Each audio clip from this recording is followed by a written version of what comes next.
Jubilee hills ఉప ఎన్నిక పోరు ఆసక్తికరంగా మారుతుంది. ఇప్పటికే బీఆర్ఎస్, బీజేపీ తమ అభ్యర్థులను ప్రకటించాయి. బీజేపీ తమ అభ్యర్థి ఖరారుపైన కసరత్తు చేస్తోంది. ఇప్పటికే ఆ రెండు పార్టీలు ప్రచారము ప్రారంభించాయి.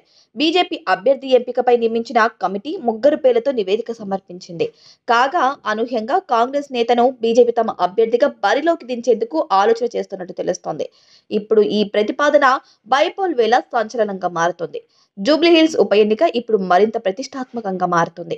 బీసీ రిజర్వేషన్ల అంశంపై హైకోర్టు స్టే ఇవ్వడం, మారుతున్న సమీకరణాల వేళ రాజకీయంగా ఈ ఉప ఎన్నికల్లో గెలుపును సీరియస్ గా తీసుకున్నాయి. ఇక బీఆర్ఎస్ నుంచి సునీత, కాంగ్రెస్ నుంచి నవీన్ యాదవ్ పేర్లు ఇప్పటికే అధికారికంగా ప్రకటించారు. కాగా బీజేపీ అభ్యర్థి ఎంపిక పైన కసరత్తు చేస్తున్నారు. ఈ అభ్యర్థి ఎంపిక కోసం బీజేపీ నియమించిన కమిటీ ముగ్గురు పేర్లతో పార్టీకి నివేదిక ఇచ్చింది. కాగా తాజాగా కీలక పరిణామం చోటు చేసుకుంది. తొలి నుంచి బీజేపీ సీటు కోసం రేసులో లంకల దీపక్ రెడ్డి, వీరపనేని పద్మ, కీర్తిరెడ్డి పేర్లు ఉన్నాయి. కాగా తాజాగా సినీ నటి మాధవీలత తనకు పోటీ చేసేందుకు అవకాశం ఇవ్వాలని కోరారు. స్థానిక సామాజిక సమీకరణాల ఆధారంగా తమ పార్టీ అభ్యర్థిని ఖరారు చేస్తామని పార్టీ నేతలు చెబుతున్నారు. ఇదే సమయంలో ఊహించని విధంగా కొత్త పేరు తెర మీదకు వచ్చింది. BJP MP Dharmapuri Arvind.